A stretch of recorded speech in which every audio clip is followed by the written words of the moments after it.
Hi, this is Nirupam Acharjee in Health Alerts channel. Today I'll be discussing a topic which concerns many of the people and they suffer from insomnia, and the common question that comes up, why am I so tired but can't sleep?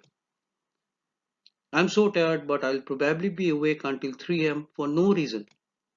At night I can't sleep, in the morning I can't wake up even. These are few questions which actually comes up in people's mind who are suffering from insomnia maybe. If you are tired yet unable to fall asleep, it could be due to your circadian rhythm being off. Now, circadian rhythm is a technical term, academic term, which I'll be highlighting in my next slide. Apart from circadian rhythm comes day-night napping, anxiety, or many other factors. Some days, no matter how much coffee you consume, it's a struggle to keep your eyes open. Yet, all too often, when you finally climb into bed, you find yourself wide awake. It's frustrating, isn't it? Before you reach for those sleeping pills, discover all the things that could cause you to be tired all day but awake at night. Once you identify what might be going on, you can take action to support better sleep. What are circadian rhythms? Circadian rhythms are physical, mental, and behavioral changes that follows a 24-hour cycle. These natural processes respond primarily to light and dark and affect most living things. In short, in daytime when there is light, we remain awake. In nighttime when it is dark, we sleep. So one example of a light-related circadian rhythm is sleeping at night and being awake during the day. What are biological clocks? Biological clocks are organisms' natural timing devices regulating the cycle of circadian rhythms. They are composed of specific molecules that interact with cells throughout the body. Nearly every tissue and organ contains biological clocks. Researchers have identified similar genes in people, fruits, flies, mice, plants, fungi, and several other organisms that make the clock's molecular components. A brief highlight on biological clock versus circadian rhythm. Biological clock is an innate timing device that all living organisms have, whereas circadian rhythm is a 24-hour cycle that regulates the sleep-wake cycle and several processes such as eating, digestion, hormone secretion, body temperature, etc. Types. Biological clocks are composed of specific molecules, especially proteins. Circadian rhythms are physical, mental, and behavioral changes. Finally, what is the master clock? A master clock in the brain coordinates all the biological clocks in a living thing, keeping the clocks in sync. In vertebrate animals, including humans, the master clock is a group of about 20,000 nerve cells known as neurons that form a structure called the suprachiasmatic nucleus or SCN. The suprachiasmatic nucleus is in a part of the brain called hypothalamus and receives direct input from the eyes. Your circadian rhythm explained here, the technicalities. The circadian rhythm is like an internal timekeeper for everything our bodies do in a 24-hour period. Explains sleep scientist, sleep specialist W. Christopher Winter, author of the book The Sleep Solution, Why Your Sleep is Broken and How to Fix It. This system uses light, dark, and our biological clock to regulate body temperature, metabolism, hormones, and sleep. The body's master clock is called the suprachiasmatic nucleus. Located in the brain, the SCN controls melatonin, an important hormone production. Now, melatonin helps regulate sleep. This is very significant and important. During the day, when it's light outside, melatonin levels remain low. Later in the day, as it grows darker, our bodies produce more melatonin, which levels peaking between 2 am and 4 am before falling again. Our bodies are best primed to fall asleep about 2 hours after melatonin levels start to rise. If you are tired but can't sleep, your circadian rhythm may be off. This could be a sign of delayed sleep phase syndrome, in short DSPS. These occurs when you fall asleep 2 or more hours later than what's considered normal, like 10 p.m. to 12 a.m., making it difficult to wake up in the morning for school or work. DSPS, that is delayed sleep phase syndrome, affects young people more with a prevalence between about 7 and 16%, and about 1% of adults have DSPS. Delayed sleep phase syndrome actually is a problem with the body internal clock. Children with DSPS sleep very late, from 2 a.m. to 4 a.m. maybe, and wake up later than normal, like at 11 a.m. or 12 noon. Although delayed, the amount of sleep is normal. If child is made to wake early due to school or work, child gets sleep deprived. This can lead to excessive daytime sleepiness. DSPS is more common in teenagers. Many people use the words tired, sleepy, and fatigued interchangeably, but there is a subtle difference, says the writer author Winter. At the end of a marathon, you feel fatigued. You likely don't have the energy or motivation to run another marathon and perhaps not even walk the distance to your car. But you are not sleepy.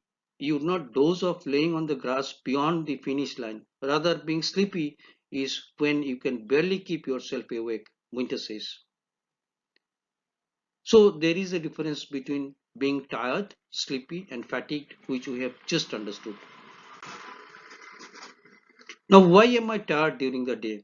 If you are tired but can't sleep once the sun sets, it could be a sign of delayed sleep phase syndrome, DSPS. If not that, it could be something else or a combination of things like napping.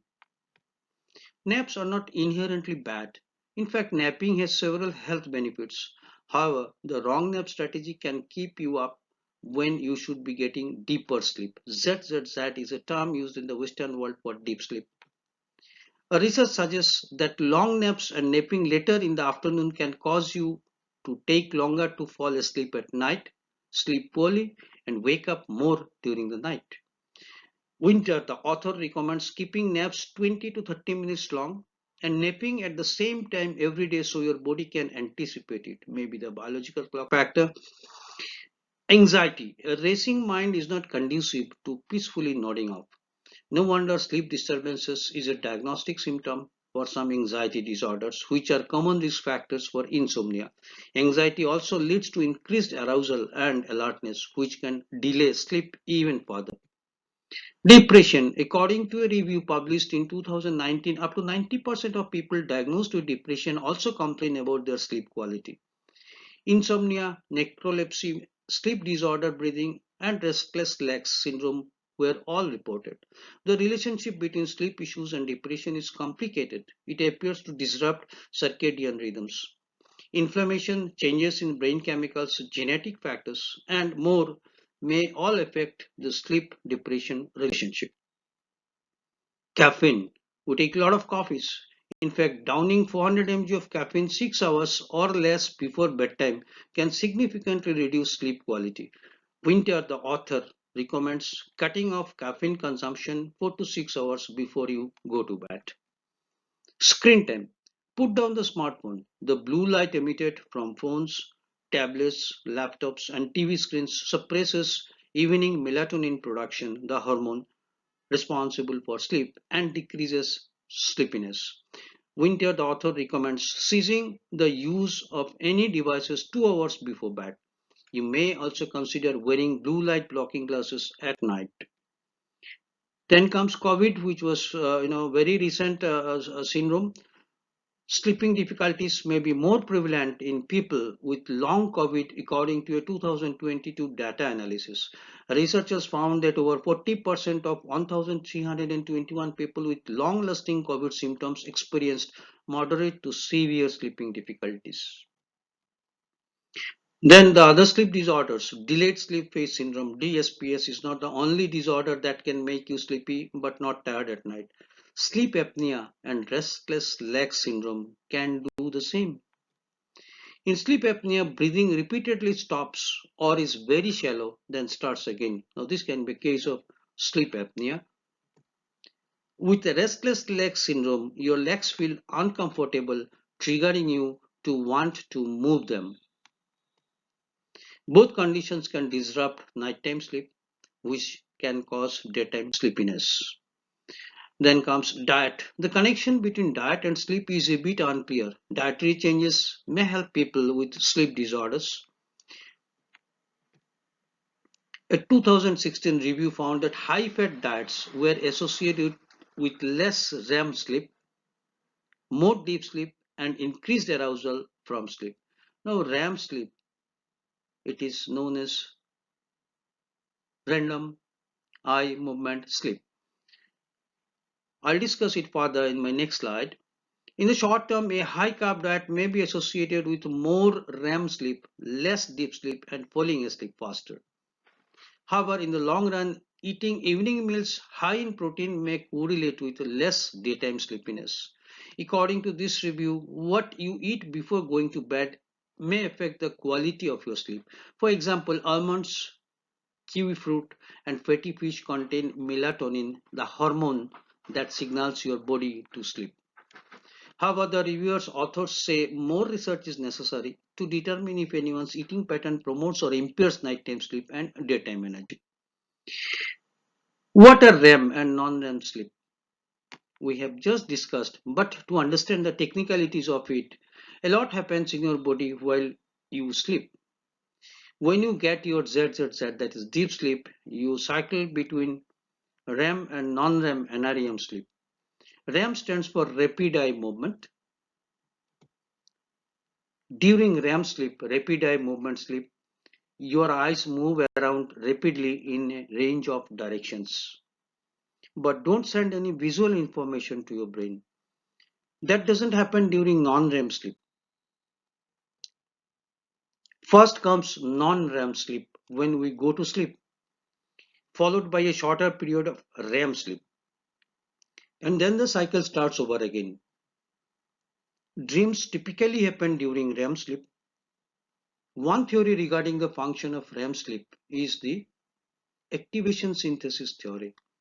This theory suggests that during REM sleep, the brainstem sends random signals to the brain's cortex, which is responsible for conscious thought and perception.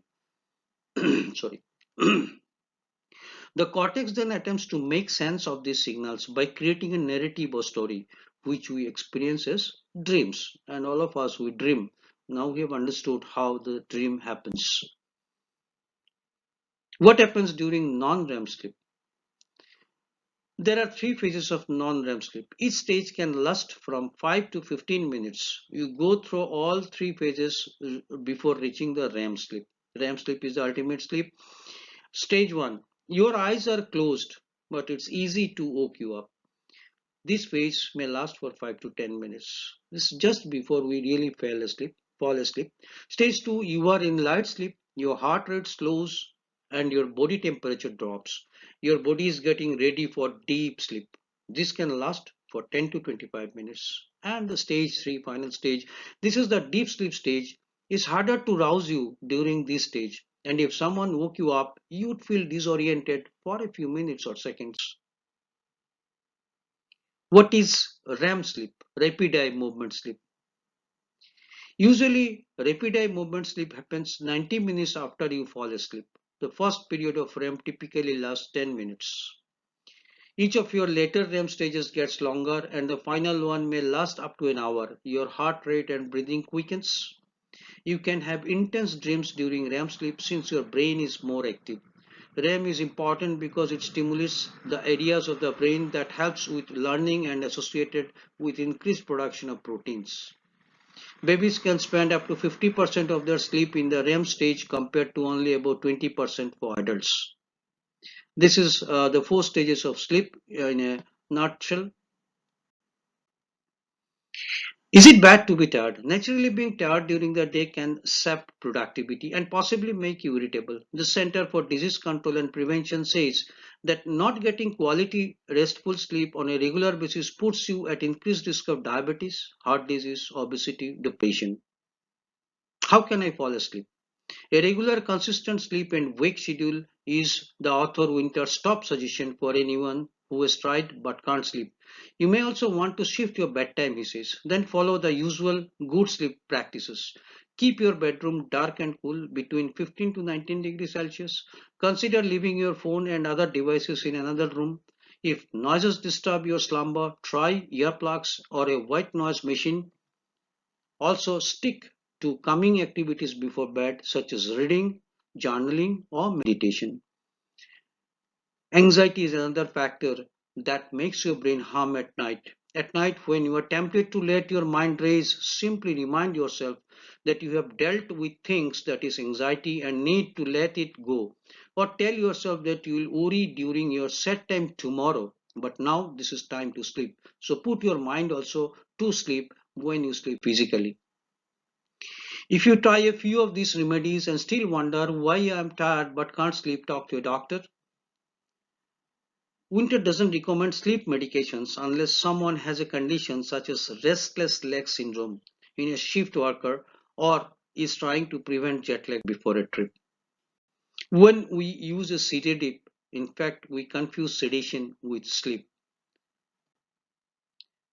The bottom line, therefore, if you are tired but can't sleep, it may be a sign that your circadian rhythm is off. However, being tired all day and awake at night can also be caused by poor napping habits, anxiety, depression, caffeine consumption, blue light devices, sleep disorders, and diet. Now, this already we have discussed. This is, in a nutshell, what can affect your sleep.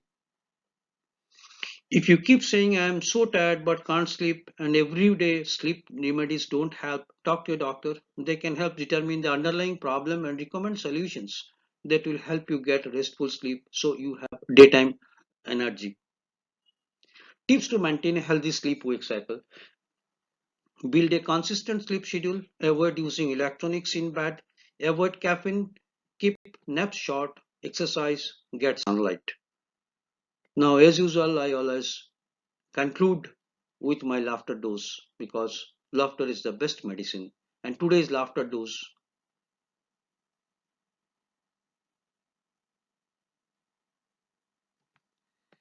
Thanks for watching.